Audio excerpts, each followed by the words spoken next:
안녕하세요. 백두산 금융연구소의 백두산입니다. 7월 27일 월요일 밤 9시 35분입니다.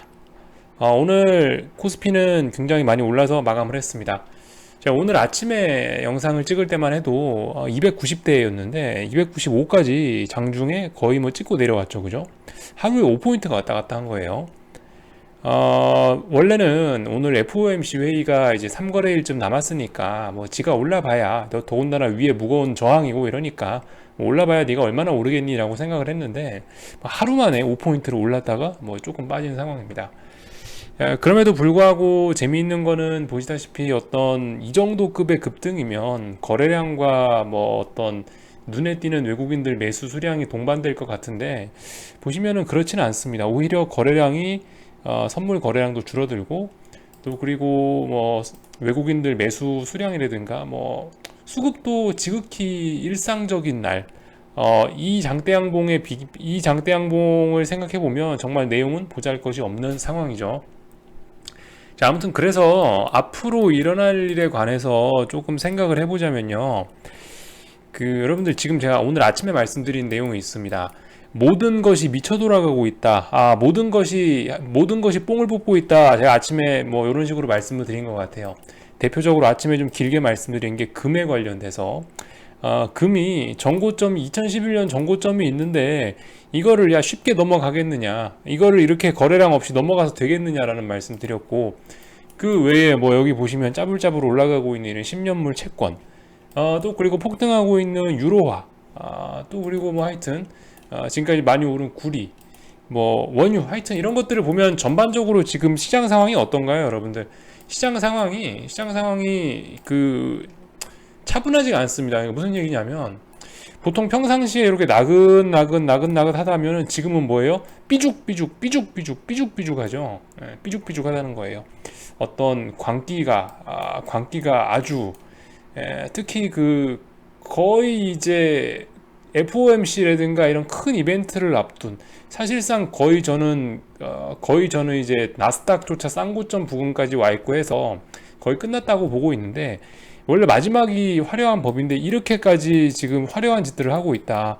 뭐 골드라든가 뭐 채권이라든가 모든 면에서, 심지어 부동산도 좀 그런 것 같고, 그래서 그런 것들을 고려해 보면 지가 한 번 정도 더 위로 쏠 수도 있지 않을까, 미친 척하고 6월 8일날 고점을 살짝 넘길 수도 있지 않을까라는 생각 정도는 하고 있습니다. 콜옵션 같은 것들, 물론 그럼에도 불구하고 이 콜옵션이 튀어오르면 아마 매도를 때리는 게 맞을 거예요. 그렇다고 여기서 어떤 추세적으로 더 이게 선물이 치어오르기는 굉장히 어려워진 게, 말씀드렸다시피 이제 좀 감당하기 어려운 그런 기울기라고 할까요? 이것도 비슷하게 말씀드리자면 나스닥에서 제가 말씀드렸잖아요. 이 기울기대로 나스닥이 올라야 되는데 시가총액 2천조 뭐 몇천조가 되는 게 이 기울기를 타고 오르는 거는 사실상 불가능하다라고 말씀드리는데, 그런 측면에서 비슷하게 한국도 그런 거예요. 한국도 지금 요 기울기로 상승하고 있는 이게 부담스러운 거예요. 이게 제가 봤을 때 한국의 어떤 한계인 것 같습니다. 여기는 이 추세선이 한계인 것 같아요. 이 기울기를 벗어나서 여기서 한 번 더 장대 양봉으로 쏜다, 쏴봐야 의미 없는 거, 쏴봐야 곧바로 내려오는 거, 제 생각엔 그런 것일 것 같아요. 솔직히 그래서 이 고점을 넘어갈 수도 있을 것 같다는 가능성을 열어는 놔야 될 것 같다. 뭐 그렇지만은 어떻게 해야겠나요? 만약에 이런 추세선 위로 쏜다, 추세선 위로 올라가고 막 296을 넘어갔다, 그 위에서 그냥 공격적으로 매도를 잡으면 될 만한 그런 자리로 보입니다. 지금까지는 그런 얘기를 잘 안 했지만은 오히려 지금 같은 경우 만약에 여기서 한 번 더 위로 쏜다면 진짜 어떤 하방의 눌림 자리가 되지 않겠느냐, 하방을 사야 될 절호의 찬스가 아니겠느냐, 뭐 그런 생각을 해봅니다. 지금 시장 상황이 모든 게 미쳐있기 때문에 한 번 정도 더 쏴도 이상할 것 같진 않다. 원래 평상시에는 이런 자리를, 정상적인 경우엔 이런 자리를 넘기는 정말 힘든 법이지만, 지금은 보시다시피 오늘 보셨죠? 거래량도 얼마 없고 돈도 얼마 들이지 않았는데 이렇게 장대 양봉을 만들어낸 거 보면 충분히 그럴 수도 있겠다라는 가능성 정도는 열어놓고 있는 것이죠. 이건 어쨌든 한국에 해당되는 얘기예요. 한국에 해당되는 얘기. 지금 이제 대부분 자산들이 이제 고점이 나온 자산군도 있는 것 같고, 이제서야 버블을 만들어내고 있는 친구들도 있는 것 같고, 버블이 이미 꺾이고 있는 친구들도 있는 것 같아요. 코스피 같은 경우는 여기서 꺾여도 이상하지 않지만 한 번 정도 더 쏘고 나서 꺾이면은 완벽하게 죽을 것 같다라는 생각, 이 정도를 말씀을 드리도록 하겠습니다. 근데 지금 오늘도 보셔서 아시겠죠? 오늘도 지수 급등했는데 어떻게 됐나요? 변동성 지수 오히려 살아났죠. 왜 그랬을까요? 콜옵션이 50%쯤 올랐고 풋옵션이 한 2-30%좀 죽었으니까 시장의 변동성이 늘어났죠. 상승하면서 시장의 변동성이 더 늘어나는 이런 상황들, 별로 그렇게 좋고 어떤 건전한 모습은 아니다라는 거죠. 물론 여러분들 여기서 곧바로 여기 어딘가에서 한 번 더 고점 테스트하고 그냥 밀릴 수도 있죠. 밀릴 수도 있을 거예요. 만약에 운이 좋게 오늘 풋옵션들이, 오늘 지수가 왜 295까지 오르다 멈췄냐면은 여기에 저항이 있기도 한데, 여기에 물론 저항이 있기도 하고요. 풋옵션들이 보시면 전저점 자리에 걸리기도 했기 때문입니다. 이래저래. 그래서 만약에 이 위로 한 번 더 쏘는 시세가 나타나지 않는다면 어떻게 될까요? 여기 어딘가에서 그냥 조용히 고점 다시 한번 확인하고 곧바로 밀릴 수도 있는 거죠. 그렇게 되면 이번에는 좀 큰 변동성 나올 수 있다. 왜냐하면 풋옵션이 본격적으로 자리를 지키기 때문에. 그러니까 지금 가능성 두 가지 말씀드리는 거죠. 하나는 위쪽으로 미친 듯이 쏠 수도 있다. 미친 듯이 위로 쏘면은, 여기는 이 추세선 넘어서 막 미친 듯이 위로 쏘면은 인버스 공격적으로 잡아봐야겠다라는 말씀 드리는 거고, 만약에 여기서 곧바로 꺾인다고 하면 풋옵션이 보시다시피 이렇게 저점 며칠 동안 지키고, 290 기준으로 말씀드리자면 풋옵션 3.5 자리를 계속 지키고 있기 때문에, 만약에 여기서 바로 간다고 하면 변동성 상당히 많이 확대되면서 풋옵션 대박 날 수도 있겠다. 이런 말씀을 드릴 수가 있겠습니다. 콜옵션은 별로 볼 것이 없고요. 콜옵션은 여기서 몇 번 지수가 더 쏜다고 해도 위에서 올라가면 이제 매도 잡으면 딱 될 것 같습니다. 왜냐하면 지금 변동성 지수하고 주식 꼬라지들을 보면은 이게 개무리를 하고 있다, 이런 표현을 쓰는 게 맞기 때문에, 지금 지수들이 겁나게 오바를 하고 있는 이런 상황이기 때문에 이렇게 말씀드리는 거고, 환율 상황도 한번 보세요. 여러분들 환율 상황도 보시면 얼마예요? 지금 대충 한 1190원, 달러 선물 기준으로 해서 1190원 정도에서 한 번, 두 번, 세 번 대충 보이시죠? 여기 한번, 여기 한번, 여기 한번 어딘가에서 지금 지지력을 보이려는 모습들 나오고 있습니다. 환율에 대한 어떤 환율에 대한 어떤 저점 테스트도 거의 끝나가는 것 같아요. 그죠? 말씀드렸다시피 지금 자산 간에 어떤 약간씩 시차가 있습니다. 말씀드렸죠. 일부 자산은 오늘 밤에도 지금 어떤 버블을 만들어내고 있는 이런 자산군들이 있고, 오늘 밤에 그렇게 하고 있는 것들이 지금 현재 골드하고 유로화, 그죠? 보세요. 밑에선 봉이 작다가 지금 갈수록, 오르면 오를수록 그 전고점을 돌파하고 나서 봉의 길이가 더욱더 길어지고 있죠. 이런 모습들 보시면은 대략적으로 이런 애들이 지금 버블을 만들어내고 있다라는 거. 반대쪽으로 해보면 어떨까요? 반대쪽에서 보면 달러화는 오늘 개박살이 나고 있겠죠. 달러 인덱스는 아마 93대를 터치했나 모르겠습니다. 아무튼 이런 모습들. 근데 아무튼 모든 것이 다 지금 수상한 거예요. 그죠? 지금 요런 자리, 지금 유로화를 갖고 설명을 해드려 보자면, 유로화 여기가 정고점이잖아요. 그죠? 여기 정고점에서 거래량 한번 볼까요? 여기 정고점 거래량 굉장히 많은 자리인데, 이렇게 많은 자리인데 지금 보시면 어때요? 여기 고점 넘어가는데 거래량 얼마나 되나요? 이 좀 수상쩍지 않습니까? 그죠? 이거 넘어가는데 거래량 이렇게 없다고요? 어쨌든 이 전부 다 뭔가 수상쩍습니다. 수상쩍어요. 골드도 그래요. 골드 같은 경우도 여기가 2011년에 고점을 돌파하는 건데, 지금 보시면 여기가 3월 달에 나왔던 그때 거래량이고, 여기 보시면 어때요? 거래량이 없죠. 무슨 일이 일어나고 있는 걸까요, 여러분들? 자산 간에 지금 어떠한 좀 시차가 조금씩 나타나는 겁니다.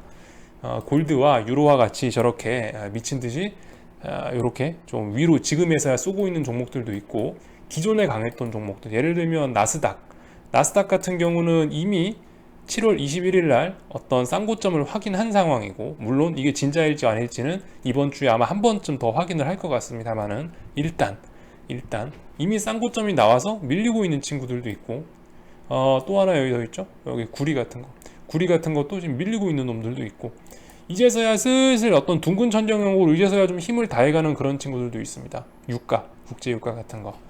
그래서 어쨌든 전반적으로 지금 이 다들 힘들어해요. 다들 힘들어해. 뭐가 힘드냐면 오르고 올라가지고 더 이상 이제 뭔가 좀 추가적인 상승이 굉장히 버거운 것들, 추가적인 상승이 버겁거나 그런 거고, 마지막으로 한번 이제 개인들한테 물량을 떠넘기기 위해서 이렇게 마지막으로 뽑아내고 있는 이런 시세들이 목격되고 있는 게 현재 상황이다.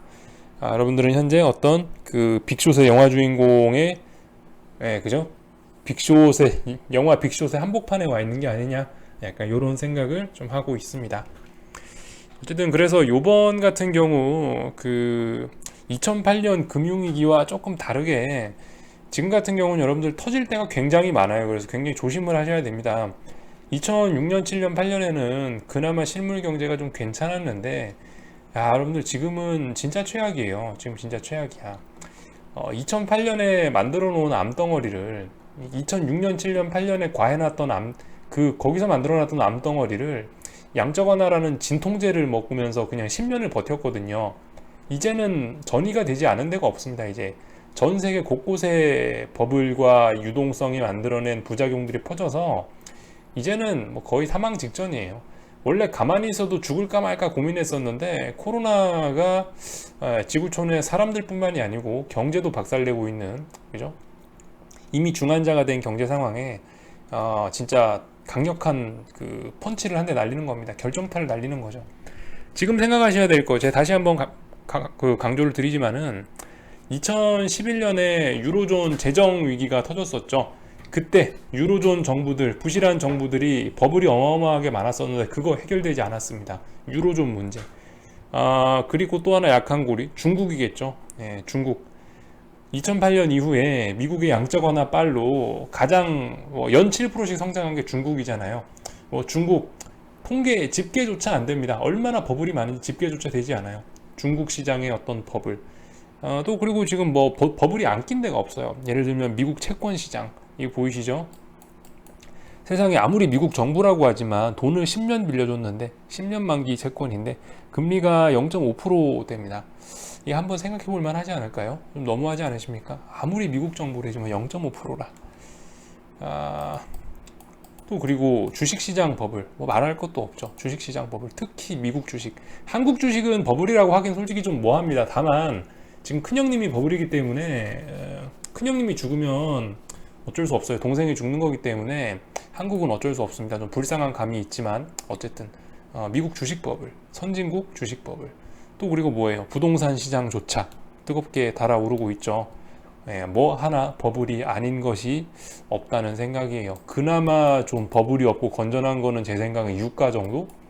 유가하고 코스피 정도가 그나마 버블이 없는데, 유가 같은 경우 이번에 마이너스 유가까지 갔다 오면서 어느 정도 좀 정리가 좀 되긴 됐거든요. 물론 아직도 정리가 덜 됐다고 생각합니다. 저는 아직도 에너지 업계가 정리가 덜 됐다고 생각하는데, 구조조정이 덜 됐다 생각하는데, 아무튼간 별로 건전한 데가 없어요. 그렇기 때문에 특히 조심하셔야 된다. 우리나라 IMF 때 그나마 미국은 멀쩡하고 한국만 박살났었죠.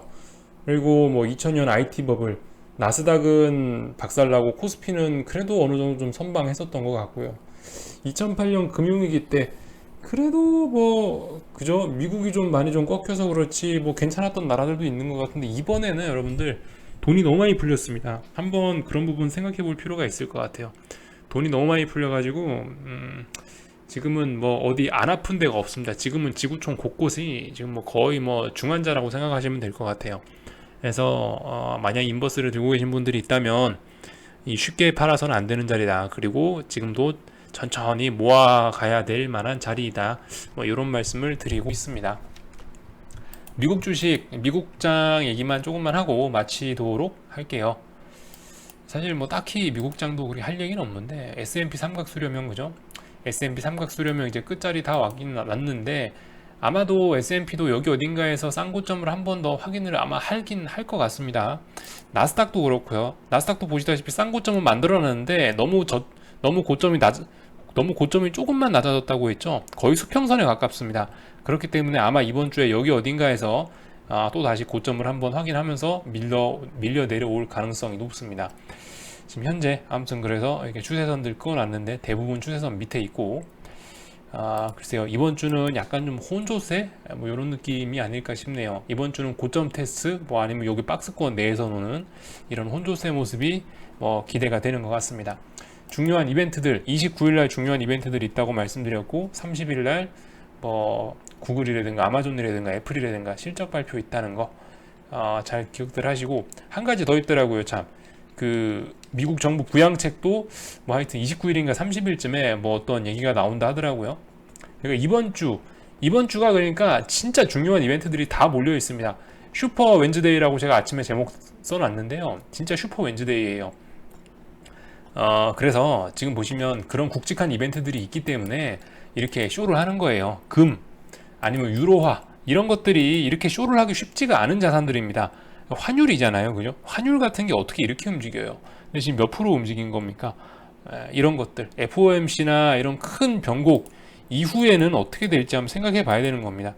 이렇게 선제적으로 먼저 올랐는데, 선제적으로 먼저 FOMC 회의 직전에 이렇게 올랐는데 FOMC 회의 끝나면 어떻게 되겠어요? 선반영이죠, 이거. 여러분들 이런 거 조심해야 됩니다. 자, 그래서 D-Day 며칠 안 남았다. 제가 저번 주부터 해서 며칠 남았다 그랬었죠? 지난주부터 해가지고 이제 한 8거래일쯤 남았습니다 이랬죠. 시간이 가서 이제 오늘 밤부터 해서 한 3거래일, 뭐 길게 보면 4거래일 요 정도 남았다고 보시면 되겠습니다. 저는 천천히 인버스 매집을 할 생각인데, 오늘 밤은 아무것도 안 해도 괜찮을 것 같습니다. 조금 더 올라오면 앞으로 한 3거래일 정도 더 남았다고 말씀드렸으니까 오늘 밤 내일 밤까지는 좀 널널하게 놀다가요, 수요일 날이나 목요일 날쯤 되면은 뭔가 하면 되지 않을까, 뭐 이런 생각 정도 하고 있습니다. 금하고 뭐 골드하고 이런 뭐 환율 이런 거 베팅하신 분들은 지금 변동성이 터져나오고 있으니까 하여튼 지금 판단 잘 하셔야 될 때 같죠. 네. 여기 정도까지 하고 마치도록 하겠습니다. 궁금한 건 리플 남겨주시고요. 또 내일 아침에 뵙도록 하겠습니다.